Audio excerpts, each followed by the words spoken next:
Hello students, यहाँ पे आज हम पढ़ेंगे एलसी ऑसिलेशंस। ये एलसी ऑसिलेशन क्या होता है? देखो, यहाँ पे सबसे पहले हम एक कैपेसिटर लेंगे और एक कैपेसिटर को हम ज्वाइन करेंगे बैटरी के साथ। देखो, यहाँ पे मैंने एक कैपेसिटर लिया हुआ है, ये है कैपेसिटर,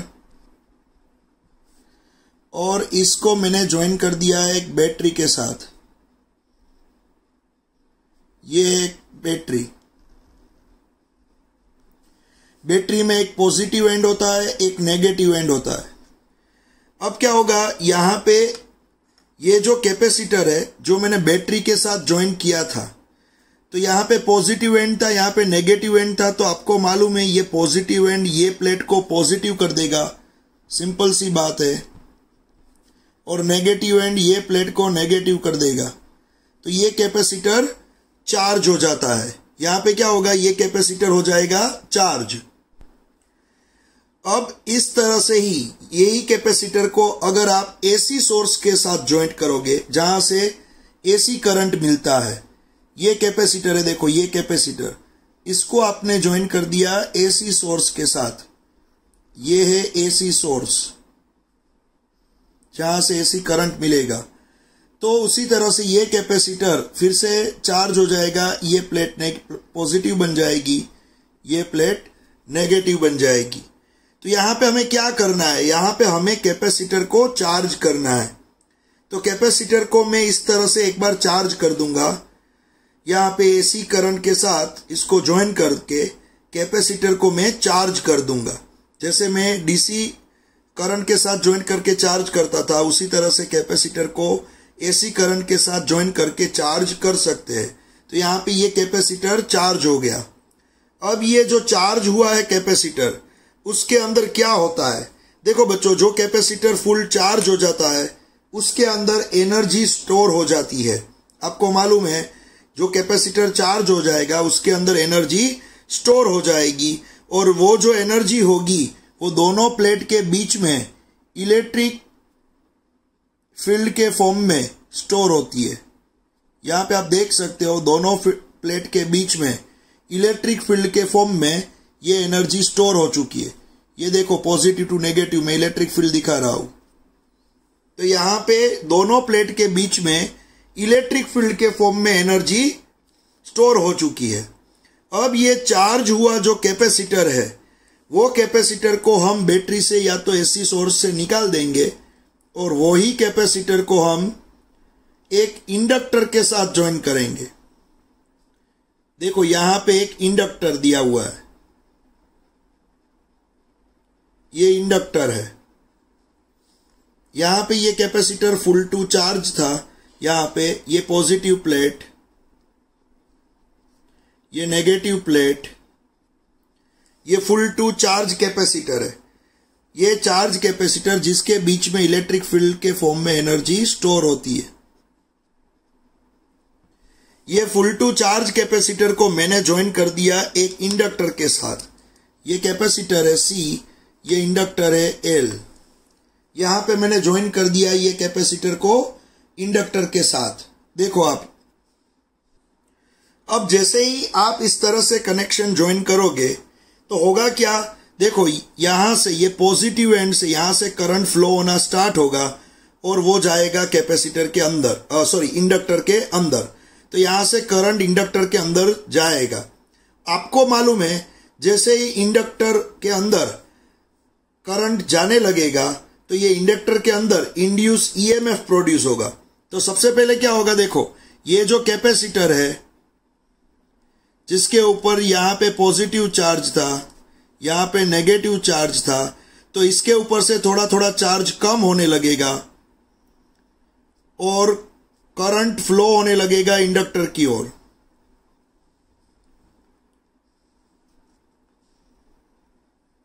देखो, करंट फ्लो होने लगेगा इंडक्टर की ओर। तो यहां से थोड़ा थोड़ा चार्ज कम होने लगेगा और करंट इस तरह से फ्लो होने लगेगा। अब क्या होगा, यहां पे जो एनर्जी थी वो थोड़ी कम हो जाएगी।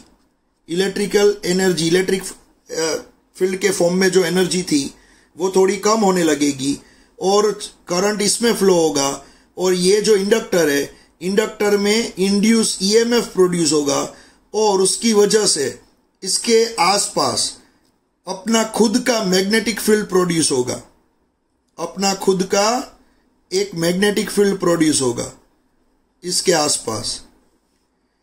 फिर क्या होगा, थोड़ी देर के बाद ये जो कैपेसिटर है वो पूरा डिस्चार्ज हो जाएगा। थोड़ी देर के बाद ये कैपेसिटर है वो फुल टू डिस्चार्ज हो जाएगा।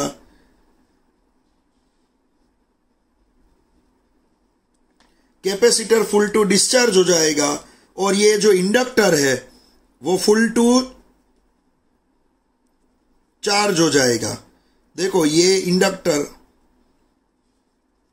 फुल टू चार्ज हो गया, ये कैपेसिटर फुल टू डिस्चार्ज हो गया। यहां पे क्या हुआ बच्चों, ये कैपेसिटर जो है ये पॉजिटिव प्लेट थी, ये नेगेटिव था, ये कैपेसिटर फुल टू डिस्चार्ज हो गया, ये इंडक्टर फुल टू चार्ज हो गया। तो यहां पे क्या हुआ, कैपेसिटर के अंदर इलेक्ट्रिकल फील्ड के फॉर्म में एनर्जी स्टोर थी। कैपेसिटर के अंदर स्टोर थी एनर्जी इलेक्ट्रिकल फील्ड के फॉर्म में। यहां पे इलेक्ट्रिकल फील्ड के फॉर्म में जो एनर्जी स्टोर थी वो स्लोली यहां पे एनर्जी आने लगी, और यहां मैग्नेटिक फील्ड के फॉर्म में एनर्जी स्टोर होने लगी। फिर एक सिचुएशन ऐसी आएगी कि यहां पे जो एनर्जी स्टोर थी, इलेक्ट्रिक फील्ड के फॉर्म में एनर्जी स्टोर थी, वो एनर्जी जीरो हो जाएगी। यहां पे देखो बीच में ग्रीन कलर की लाइंस नहीं है, यहां पे देखो ज्यादा लाइंस है, यहां पे कम लाइंस हुई, अब यहां पे लाइंस नहीं है बीच में। तो यहां पे जो एनर्जी थी वो स्लोली कम होके जीरो हो जाएगी, और पूरी एनर्जी यहां पे आ जाएगी मैग्नेटिक फील्ड के फॉर्म में। समझ में आ रहा है? तो देखो यहां पे ये full to inductor full to charge हो गया, और कैपेसिटर फुल टू डिस्चार्ज हो गया। तो अब यहां पे जो करंट फ्लो होगा वो मैक्सिमम होगा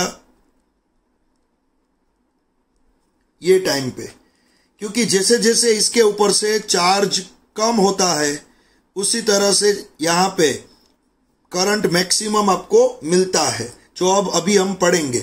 तो ये सिचुएशन क्या हुई बच्चों, ये सिचुएशन हुई यहां पे जो कैपेसिटर था जिसको आपने चार्ज किया था डीसी सोर्स या तो एसी सोर्स के साथ, कैपेसिटर को आपने चार्ज किया था एसी करंट के साथ। मान लो कैपेसिटर फुल टू चार्ज हो गया था, वही कैपेसिटर को आपने यहां से यहां पे बैटरी या तो एसी सोर्स हटा के उसकी जगह पे इंडक्टर रख दिया। तो कैपेसिटर फुल टू चार्ज था, और आपने जैसे ही यहां पे इंडक्टर रखा तो यहां पे इसका चार्ज स्लोली कम होने लगा और करंट फ्लो होने लगा। जैसे ही करंट फ्लो होने लगा तो आपको मालूम है करंट फ्लो होने से इसमें अपना मैग्नेटिक फील्ड क्रिएट होता है। तो यहां से करंट फ्लो होने लगा और ये इंडक्टर में स्लोली मैग्नेटिक फील्ड क्रिएट होने लगा। तो मैग्नेटिक फील्ड क्रिएट होने लगा और कैपेसिटर फुल टू डिस्चार्ज हो जाएगा, और ये कैपेसिटर की पूरी एनर्जी यहां इंडक्टर के आसपास मैग्नेटिक फील्ड में स्टोर हो जाएगी।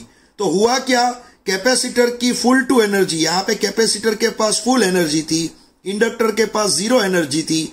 तो थोड़ी देर के बाद क्या होगा, कैपेसिटर के पास जीरो एनर्जी हो जाएगी और मैग्नेटिक फील्ड में यहां पे इंडक्टर के पास एनर्जी फुल हो जाएगी।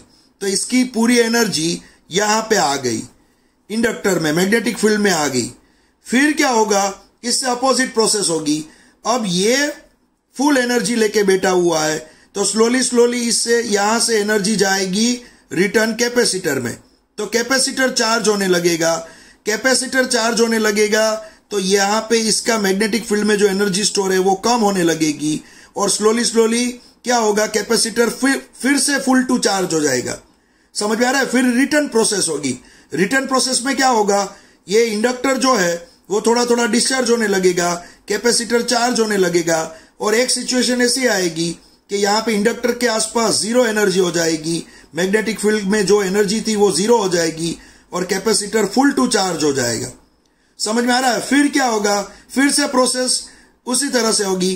कैपेसिटर डिस्चार्ज होगा, कैपेसिटर डिस्चार्ज होगा, इंडक्टर चार्ज होने लगेगा, और कैपेसिटर के आसपास यहाँ पे एनर्जी जो है इलेक्ट्रिक फील्ड के फॉर्म में वो जीरो हो जाएगी, और ये फुल चार्ज हो जाएगा। तो यहाँ पे क्या होगा बच्चों, कैपेसिटर की एनर्जी यहाँ पे ट्रांसफर हुई, फिर यहाँ की एनर्जी कैपेसिटर में ट्रांसफर हुई, तो यहाँ पे ऑसिलेशन होने लगे। आपने देखा एनर्जी के ऑसिलेशन होने लगे।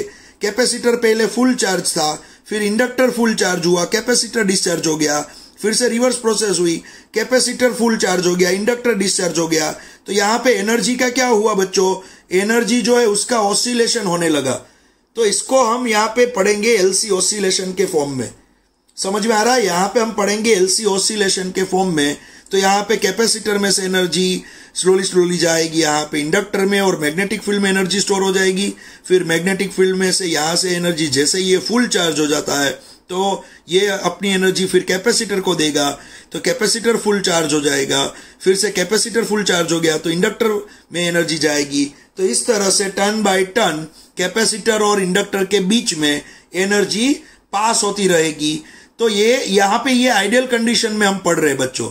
यहाँ पे जो हम पढ़ रहे हैं वो आइडियल कंडीशन में है। यहाँ पे ये जो शिफ्टिंग होता है कैपेसिटर में से इंडक्टर में, इंडक्टर में से कैपेसिटर में, ये जो शिफ्टिंग होता है इसमें एनर्जी का लॉस जो होता है वो यहाँ पे हम इंक्लूड नहीं कर रहे। यहाँ पे एनर्जी का लॉस जीरो है मान लो, तो होगा क्या, एनर्जी का लॉस जीरो होगा तो एनर्जी कैपेसिटर में से इंडक्टर में जाएगी, फिर इंडक्टर में से फिर से कैपेसिटर में जाएगी। तो टर्न बाय टर्न दोनों चार्ज डिस्चार्ज होते रहेंगे, और यही हम इसको ही हम बोलेंगे एलसी ऑसिलेशन। समझ में आ रहा है? तो यहाँ पे मैंने एक्सप्लेनेशन लिखा हुआ है, आप देखो। When this charge capacitor is connected with an inductor, current flows through inductor giving rise to magnetic flux, hence induced EMF is produced in the circuit. Due to this, the charge or energy on the capacitor decreases and equivalent amount of energy is stored in the inductor.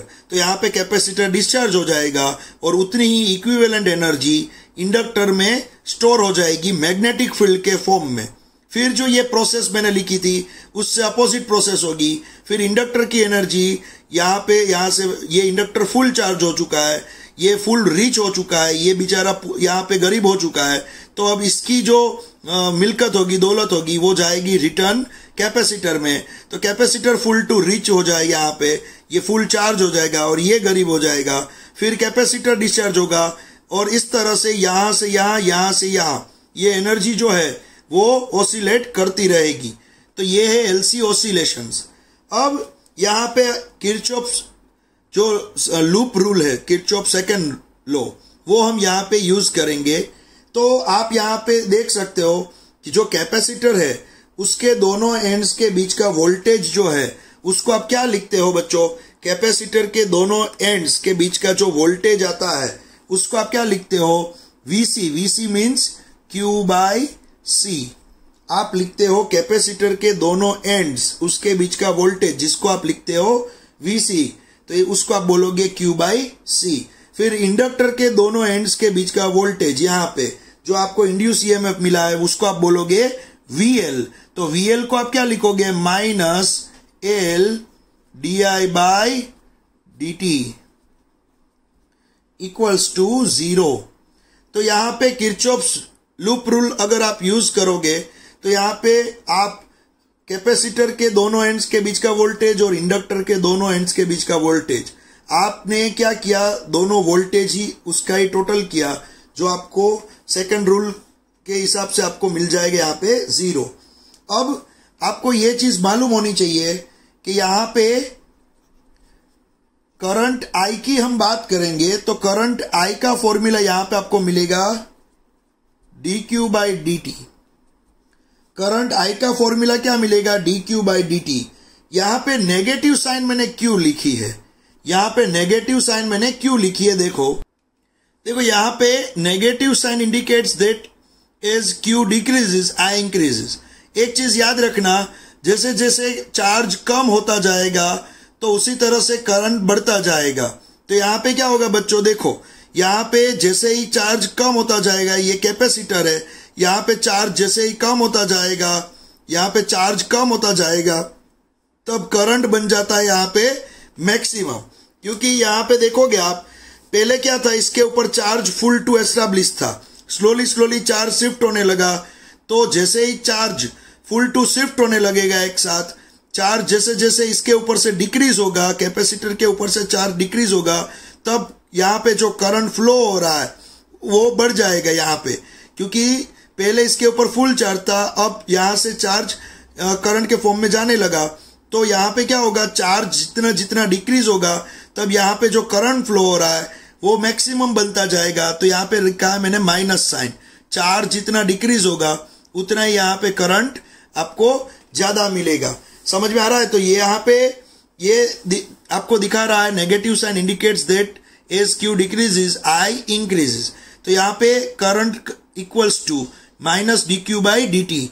अगर मैंने current का एक बार differentiation कर दिया with respect to time, तो यहाँ पे charge का दूसरी बार डिफरेंशिएशन होगा with respect to time.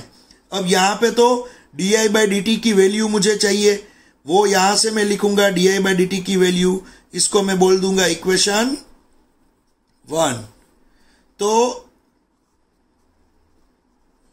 From equation 1, अब इक्वेशन 1 में आप रखोगे ये वैल्यू, तो आपको एक फॉर्मूला मिल जाएगा। यहाँ पे एक फॉर्मूला मिलेगा Q by C minus L into minus D two Q by D T square equals to 0। तो होगा क्या बच्चों, यहाँ पे माइनस माइनस दोनों प्लस हो जाएंगे, और इसको मैं थोड़ा अरेंज कर देता हूं।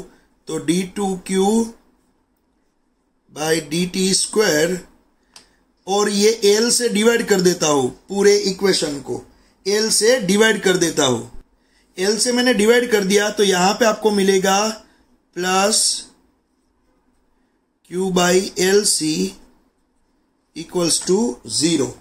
तो यहां पे जो फॉर्मूला मिला D two Q by D T square plus Q by L C equals to 0, ये फॉर्मूला आपको मिलेगा। तो ये जो फॉर्मूला आपको मिल रहा है, इस तरह का एक फॉर्मूला आपने ऑसिलेशन चैप्टर 11th स्टैंडर्ड में जो ऑसिलेशन चैप्टर आता था उसमें इसी तरह का एक फॉर्मूला आपने सिंपल हार्मोनिक मोशन में देखा था।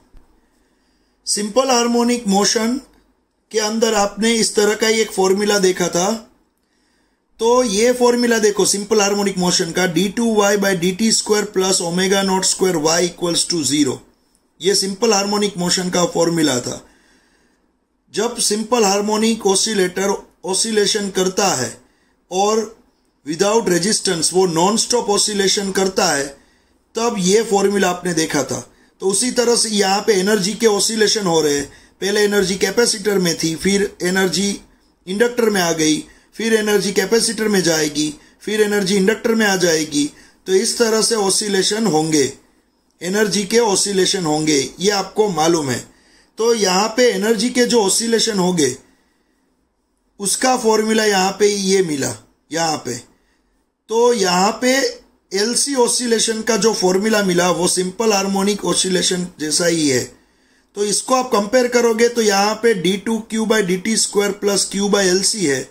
तो यहाँ ये फॉर्मूला के अंदर यहाँ पे जहाँ क्यू है वहां पे यहाँ वाई दिया हुआ है, फिर यहाँ पे जहाँ ओमेगा नॉट स्क्वायर है वहां पे यहाँ 1/LC दिया हुआ है। तो ये दोनों को आप कंपेयर करोगे तो आपको यहाँ पे omega naught square equals to ये और ये दोनों फॉर्मूला को कंपेयर करने पे omega naught square equals to 1/LC दिखेगा, 1/LC।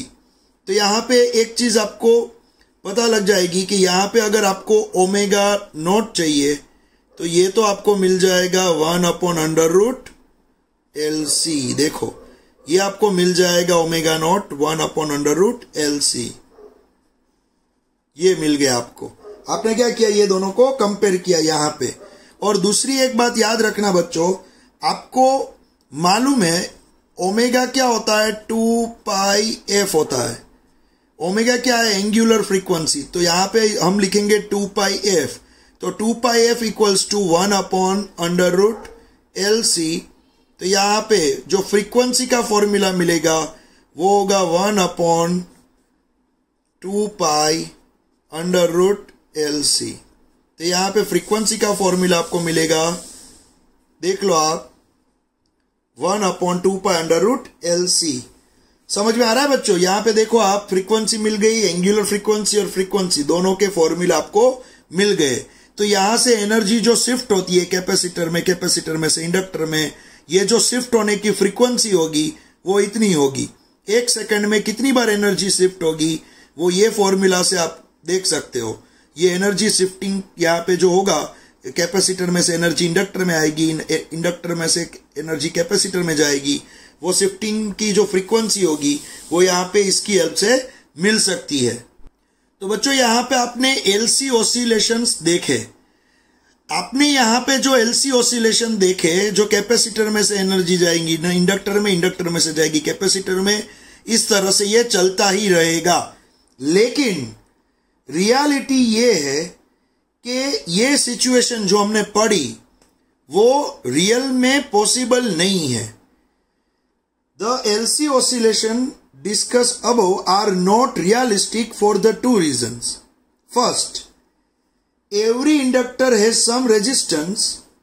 The effect of this resistance will introduce a damping effect on the charge and current in the circuit. Thus the oscillations finally die away. याद रखना, सभी यहाँ पे जितने भी आप inductor joint करोगे उसके अंदर थोड़ा रेजिस्टेंस तो होता ही है, और उसकी वजह से एवरी टाइम ये जो ऑसिलेशन हो गए, एवरी टाइम कुछ ना कुछ एनर्जी वो रेजिस्टेंस की वजह से थोड़ी थोड़ी एनर्जी कम होती जाएगी, और होगा क्या, फिर ये ऑसिलेशन स्लोली कमजोर हो जाएंगे और फिर बंद हो जाएंगे। समझ में आ रहा है? तो ये रियल में पॉसिबल नहीं है। हमने तो जो पढ़ा ये पूरा वो आइडियल कंडीशन के लिए ही पढ़ा है, लेकिन रियल में तो क्या होता है, रियल में तो अगर आपने इस तरह से ज्वाइन कर दिया तो कैपेसिटर में से जैसे एनर्जी इंडक्टर में आती है, तो इंडक्टर में क्या होता है, थोड़ा रेजिस्टेंस होता ही है, उसकी वजह से एनर्जी लॉस होती है, और जितनी एनर्जी कैपेसिटर में से इंडक्टर में आई फिर उतनी ही एनर्जी रिटर्न नहीं होगी, क्योंकि यहाँ पे थोड़ा लॉस हो जाएगा, और उसकी वजह से क्या होगा, डैम्पिंग इफेक्ट स्टार्ट होगी। और डैम्पिंग इफेक्ट जब स्टार्ट होती है तब क्या होता है बच्चों, स्लोली लॉस होना स्टार्ट हो जाता है और ये ऑसिलेशन कमजोर होने लगते हैं। और दूसरा रीजन क्या है, देखो दूसरा रीजन ये है, even if the resistance is 0 the total energy of the system would not remain constant, it is radiated away from the system in the form of electromagnetic waves. In fact radio and TV transmitters depends on this radiation.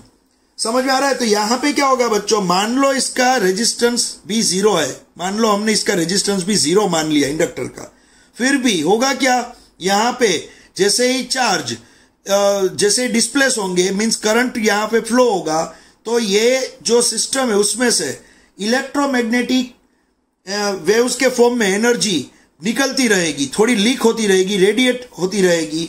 तो होगा क्या, जितनी energy capacitor में से inductor में आनी चाहिए उतनी एनर्जी फिर कैपेसिटर इंडक्टर में से कैपेसिटर में नहीं जाएगी, क्योंकि इसमें एनर्जी लीक होती रहती है इलेक्ट्रोमैग्नेटिक वेव के फॉर्म में।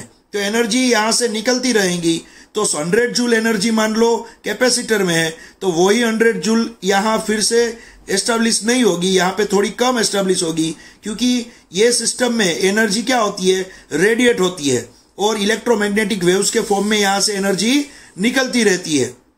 समझ में आ रहा है बच्चों? तो होगा क्या, लास्ट में जितनी एनर्जी यहां पे होगी उतनी ही सेम टू सेम एनर्जी यहां पे नहीं आती है। मान लो यहां 100 जूल थी तो थोड़ी रेडिएट होके यहां पे आ गई 90 जूल, फिर से यहां से एनर्जी जैसे ही वापस जाएगी तो थोड़ी रेडिएट हो जाएगी और यहां पे पहुंचेगी 75 जूल, तो 75 में से फिर से यहां पे एनर्जी आएगी तो यहां पे पहुंचेगी 60 जूल। तो यहां पे क्या होगा, जैसे ही एनर्जी ट्रांसमिट होगी, ऑसिलेशन करेंगे, तो energy same to same energy ऊपर नीचे इस तरह से नहीं जाएगी, एनर्जी थोड़ी बीच में रेडिएट होती रहेगी। तो स्लोली क्या होगा, यहाँ पे एनर्जी कम होती जाएगी, तो यहाँ पे ऑसिलेशन भी स्लोली बाद में बंद हो जाएंगे। समझ में आ रहा है? ये रियलिटी है। लेकिन हम तो आइडियल कंडीशन की बात कर रहे थे पहले, और आइडियल कंडीशन में तो क्या होता है, जितनी एनर्जी यहाँ होती है उतनी ही वापस यहाँ आएगी, फिर इतनी यहाँ पे जितनी एनर्जी होगी सेम उतनी ही एनर्जी कैपेसिटर पे जाएगी। ये आइडियल कंडीशन में मैंने ये सब कुछ पढ़ाया, क्योंकि आपको मालूम है सिंपल हार्मोनिक मोशन भी एक आइडियल कंडीशन ही है, हमने 11th में पढ़ा था। सिंपल हार्मोनिक मोशन भी कैसा है, एक आइडियल कंडीशन। तो यहाँ पे मैंने इसलिए इसको इक्वेट किया। चलो ये हमने जो आज पढ़ा ये है एलसी ऑसिलेशंस।